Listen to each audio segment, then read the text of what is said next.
On the day of my dear mother's funeral, my sister-in-law laughed, saying, "I overslept, so I'm skipping the funeral."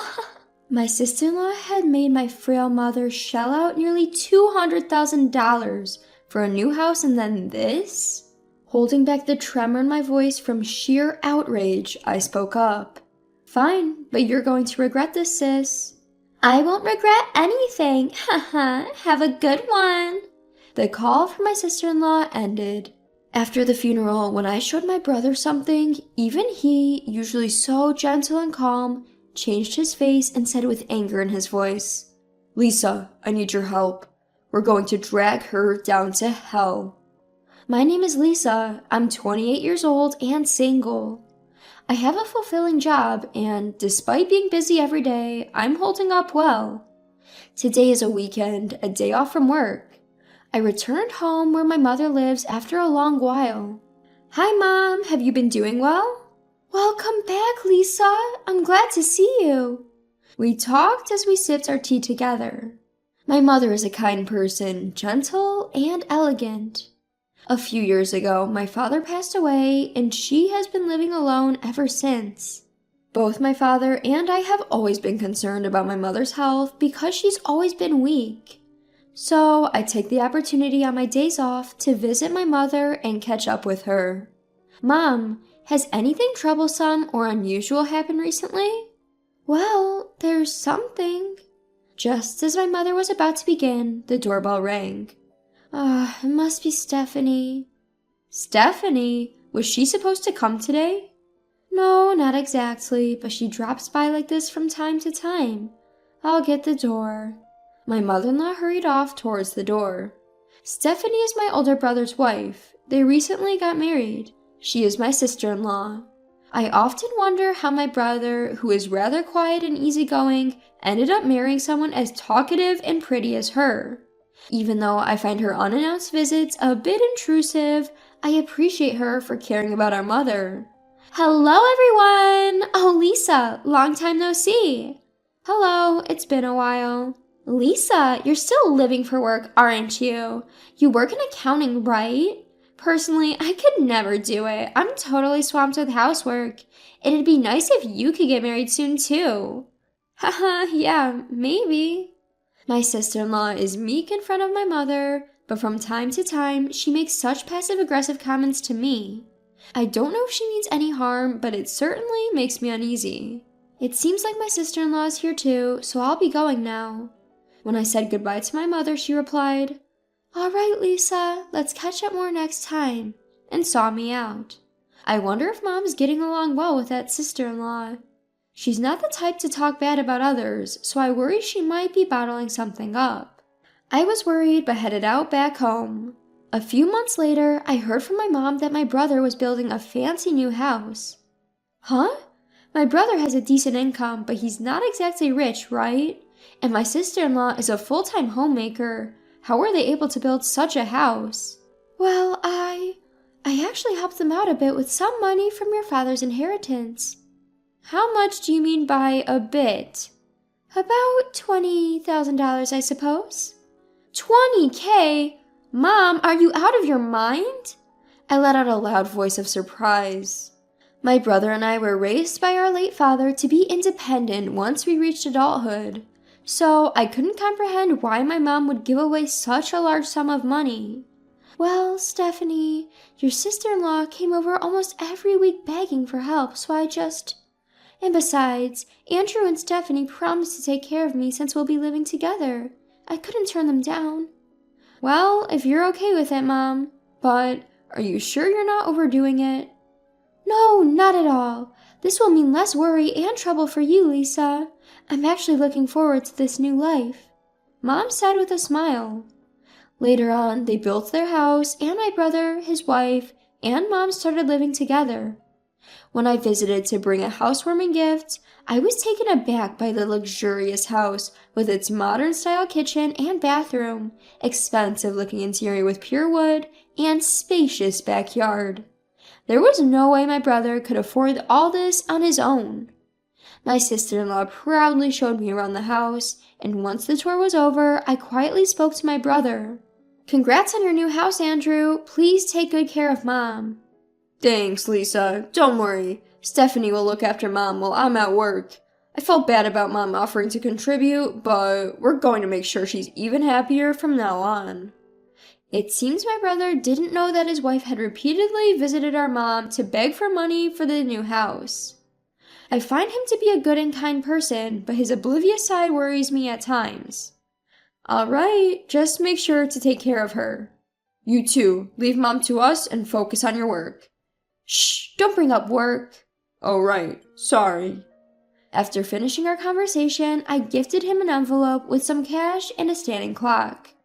This clock also helps monitor health, so please place it somewhere visible in the living room. Thanks. This clock is pretty high-tech, huh?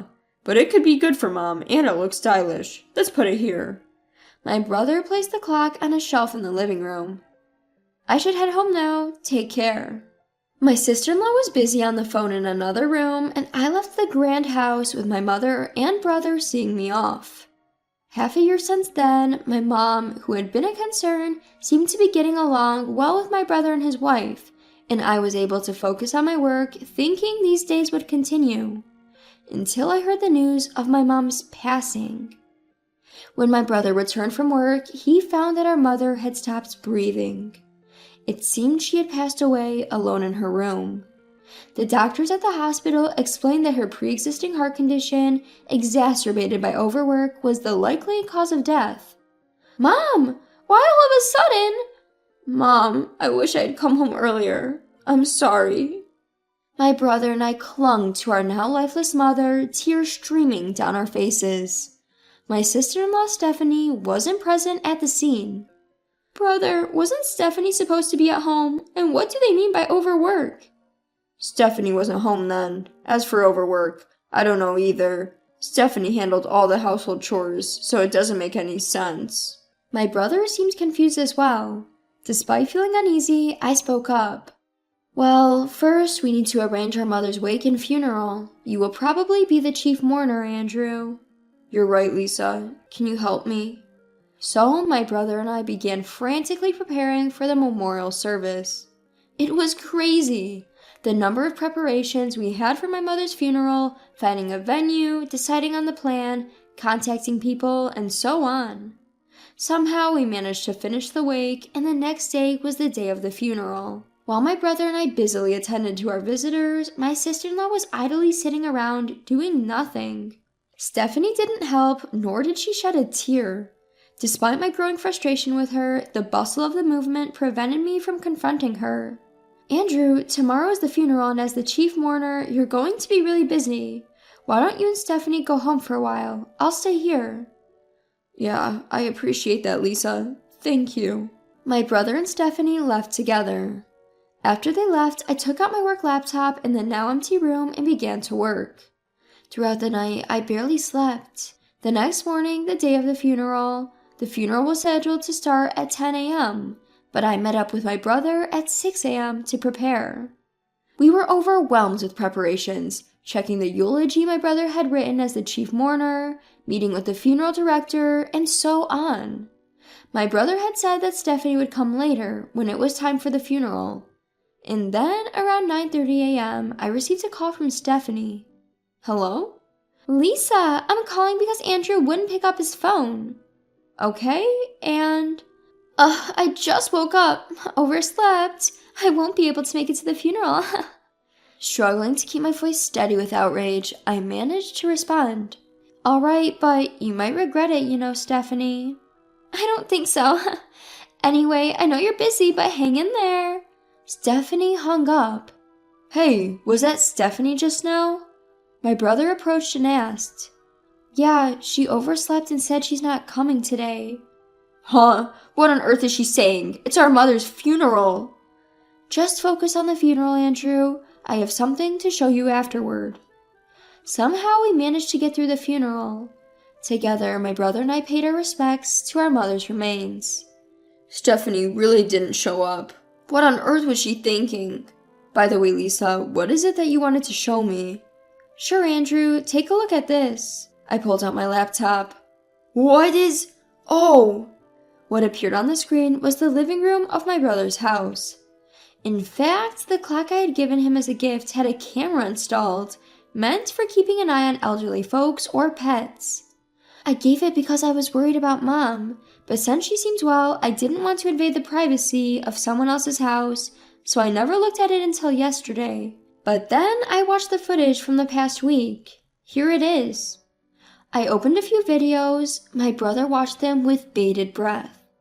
What was captured there was the image of our mother being harshly exploited by my sister-in-law. "I'm taking care of you, so at least make sure to do your chores right." That's what Stephanie was saying, assigning all the household chores and tasks to my mom. From cooking to laundry to cleaning, my frail mother was seen to be made work to exhaustion. While my mother was busy with housework, my sister-in-law would doll up and go out. Upon viewing the footage of my mother, you could occasionally see her clutching her chest in discomfort and pulling out her phone, seemingly hesitating to call someone, then deciding against it. Mom couldn't tell us about the treatment she was receiving from Stephanie.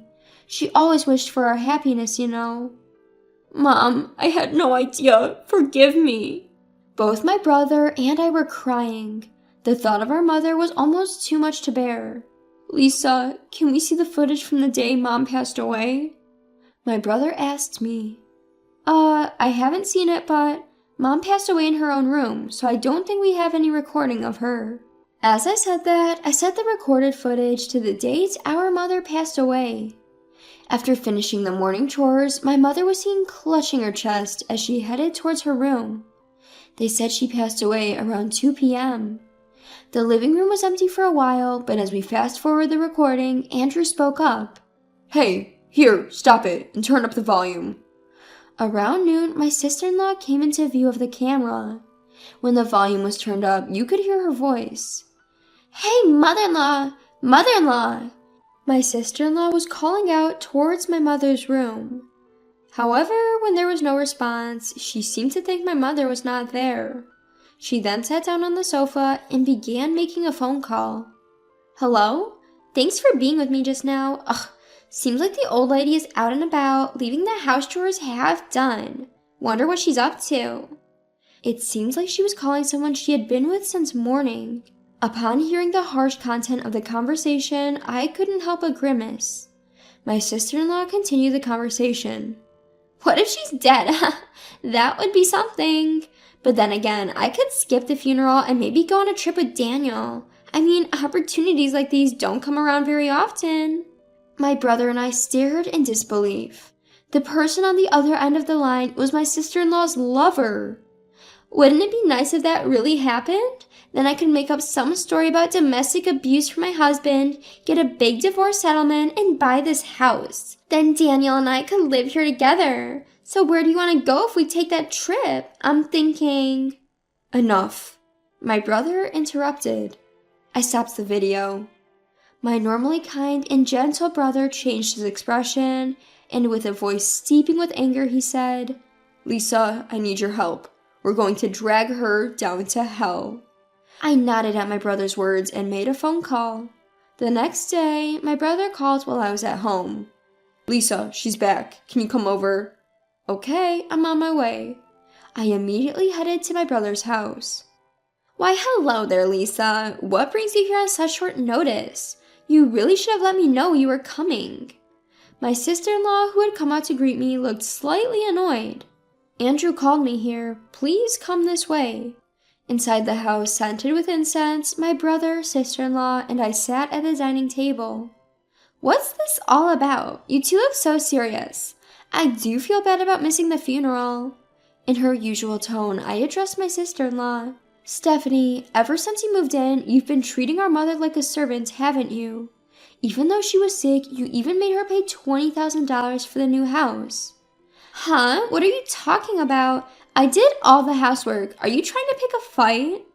"Everything has been recorded. Just so you know, I'm actually not an accountant. I'm a private investigator." That's right. I had told my mother and sister-in-law that I was working as an accountant, but in reality, I was working as a private investigator. My brother was the only one who knew. I pointed to the surveillance camera embedded in the living room clock and showed her my phone. The video of my mother doing housework under my sister-in-law's command was on the screen. What? This is a violation of my privacy. What were you thinking? Delete it now. My sister-in-law raised her voice. I installed it. As the owner of this house, I have the right to do so. It's not a violation of privacy. My brother said calmly. What's wrong with you two? And what do you mean by private investigator? Oh. My sister-in-law froze as if she realized something. My brother silently got on his phone. Then the audio of my sister-in-law's phone call at that time began to play. I might just skip the funeral and go on a trip with Daniel, and maybe make up a story about domestic abuse from my husband for a big divorce settlement. As the recording played, my sister-in-law's face went pale. No, this isn't what it seems. Please hear me out. What's the difference? Tell me. When my brother said that, my sister-in-law began to make awkward excuses. He's a friend. We were just joking around. I didn't cheat. There's no evidence, right? But there is. I spread out several pictures on the table. Images of her coming out from a nearby resort with a man, being intimate in their car, and even entering a hotel on their way back. A clear evidence of cheating. What's this? How did you get these? You told him over the phone, didn't you? About where you wanted to go on your trip and how you wanted to spend the night together with him. I had someone in our company take these photos immediately. How could you do such a thing during our mother's funeral? As I spoke calmly, my sister-in-law began to lose her temper. Oh, enough! What's wrong with you all? My brother said, There's no way we can stay married after this. Stephanie, we're getting a divorce. Fine, go ahead, but I'm going to take plenty of alimony, and you're going to have to move out of this house. Excuse me? My brother and I exchanged a glance. What on earth are you talking about? I mean, when people get divorced, the wife receives alimony, right? Now hurry up and give me my money. That's not true. This time, since you cheated, you're the guilty party, and you're the one who will have to pay compensation to my brother. What? Obviously, you're a bigger fool than I thought. Pitiful. Just like Lisa said, I'm going to demand alimony from you, and from your lover too. What? Besides, it's for me to tell you to leave. Don't ever come back. No, this must be a lie. I handed the return suitcase to my sister-in-law, who just stood there speechless, and chased her down to the entrance. After closing the door, I gently patted my downcast brother's shoulder. And then, 6 months later, my brother's divorce from my former sister-in-law was finalized. She took it to mediation, but it seemed that mediators all frowned upon seeing the evidence my brother had gathered. It also turned out that she had been squandering the money from their joint bank account, so I heard from my brother that he was able to divorce her with almost no division of assets. After that, just as he had declared, my brother claimed alimony from his ex-wife and her lover. The lover, who intended on moving in with Stephanie with a large sum of alimony from Andrew, was infuriated by the alimony claim and immediately dumped my ex-sister-in-law. Having nowhere to live and dumped by her lover, my former sister-in-law is now said to be living alone in an old apartment, working part-time. My brother was depressed for a while. He sold the house and, saying he had had enough of marriage, he now lives alone. Seeing my brother looking so lonely, I'm thinking of introducing him to a kind woman I recently met through work. She is also a divorcee, so they might be able to relate to each other easily. With those thoughts in mind, I head out and work hard again today.